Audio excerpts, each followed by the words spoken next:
Vamos fazer um pequeno estudo, simples, mas denso, sobre o que é o limiar. O limiar, antes de tudo, ele é um conceito existencial. Limiar é o ponto interno a partir do qual essa emoção, ou estímulo, ou situação deixa de ser suportável e passa a dominar o funcionamento da mente.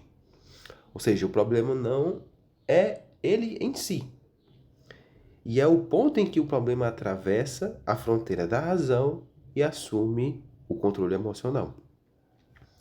Podemos nos perguntar: o limiar é igual para todos? Todos têm limiar, mas o limiar é igual a todos? Não. Mas cada pessoa tem limiares diferentes para cada tipo de emoção. Por exemplo, uma pessoa pode ter o limiar alto para frustrações, mas baixo para rejeição, baixíssimos para críticas ou altíssimo para dor física e assim por diante. E isso explica algo fundamental. O mesmo fato pode ser insignificante para um e devastador para o outro. Portanto, a gente vê de que não é porque um indivíduo é fraco e o outro é forte, mas porque limiares são construídos e não dados prontos. E aí a gente pode fazer a pergunta chave inicial: o que constrói então os limiares? São três coisas ou três realidades que constroem os limiares. O primeiro é a história emocional que o indivíduo tem, o diálogo interno que ele tem consigo mesmo e a forma como esta pessoa pensa. Sobre a história emocional, vai se relacionar-se à infância, experiências de rejeição, humilhações, perdas, traumas. E cada experiência dessa rebaixa ou pode elevar certos limiares. No segundo, que é o diálogo interno, não é só o que aconteceu, mas o que você conversou consigo mesmo sobre o que aconteceu. Duas pessoas passam pela mesma dor, mas uma diz: isso não me define. A outra, por outro lado, pode dizer: isso prova que eu não valo nada. Ou seja, o limiar não cai por causa do evento, mas por causa da interpretação repetitiva do evento.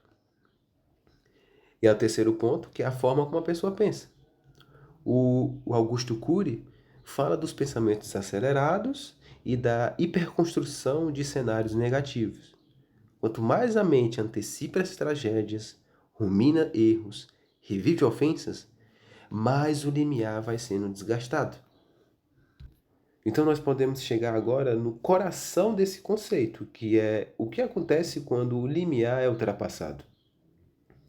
Quando a emoção ultrapassa o limiar, surge três fenômenos. O primeiro, o sequestro da razão. A pessoa reage, não responde, explode ou se fecha, diz coisas que depois não reconhece como suas. O segundo fenômeno é a ampliação do estímulo. O problema cresce na mente, mesmo que na realidade não seja tão grande. Ou seja, uma suposta crítica vira rejeição, abandono, desvalorização existencial. Veja, eu falei suposta crítica, não é nem a crítica em si. E o terceiro fenômeno que acontece quando o limiar é ultrapassado é a memória emocional é ativada. Experiências antigas são puxadas automaticamente, rapidamente. Por exemplo, uma crítica hoje, uma crítica mesmo, ou então, sei lá, só um feedback, ativa humilhações de 10 anos atrás que a pessoa passou. Por exemplo, um não hoje ativa todos os nãos que ela já teve. E aí a gente consegue ver, filosoficamente falando, de que o presente, não o passado nem o futuro, mas o presente vira o próprio gatilho.